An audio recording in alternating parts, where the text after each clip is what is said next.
Assalamualaikum warahmatullahi wabarakatuh. Saya, Natasha Salsabila, mahasiswa IAIN Langsa, Prodi Bimbingan dan Konseling Islam. Saat ini, saya sedang menjalankan kuliah pengabdian masyarakat berbasis media sosial.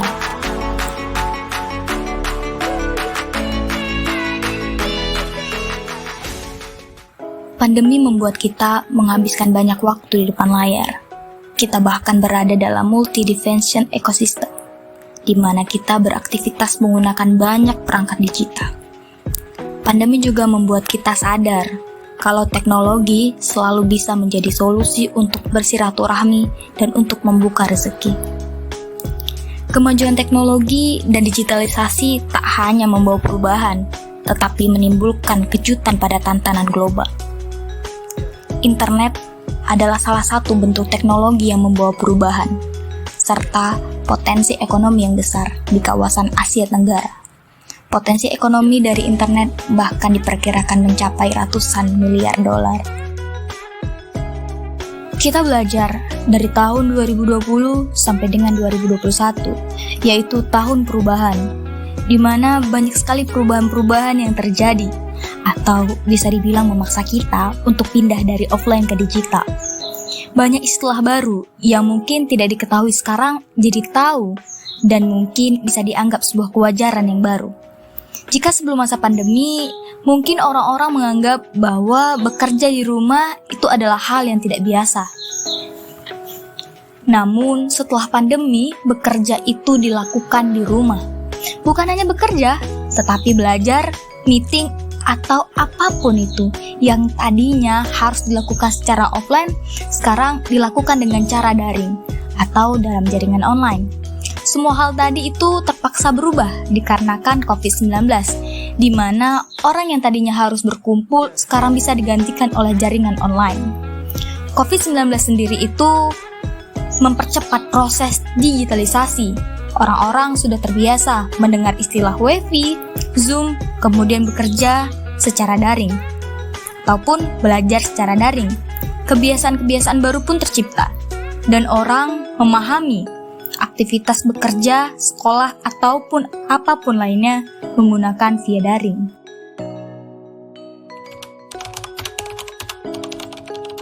Internet dapat memudahkan saya untuk berinformasi, seperti saudara saya, misalnya saya tidak jumpa yang di Medan, yang di Banda Aceh.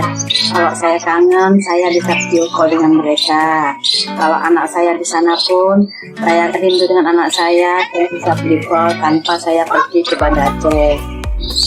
Tapi dampak buruknya, kalau anak saya bermain game, kadang-kadang lupa waktu untuk belajar, tapi saya harus memantau.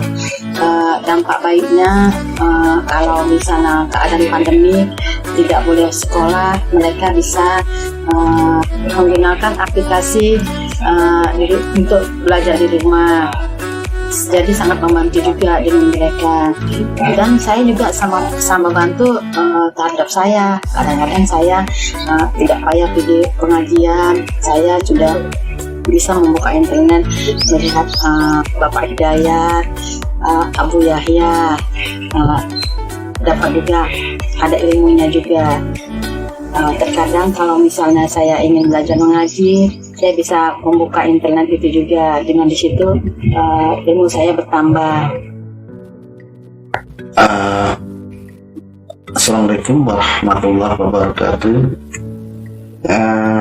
Berbicara masalah perkembangan teknologi, baik itu teknologi rekayasa maupun perangkat lunak, akhir-akhir ini memang semakin tinggi dan semakin maju.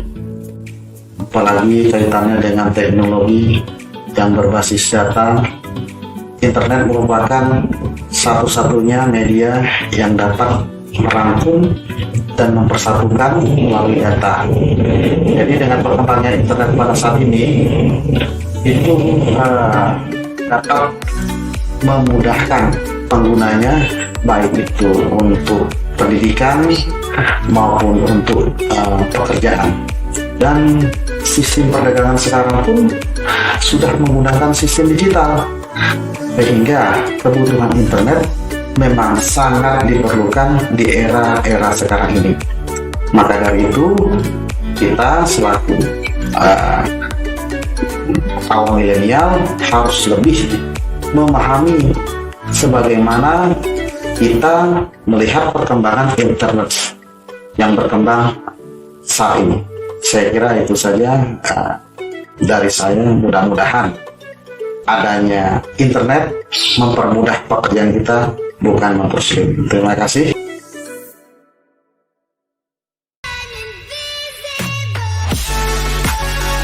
Di tahun 2022, era transformasi digital pun sudah terjadi. Kira-kira apa sih yang harus disiapkan ketika kita memasuki era transformasi digital?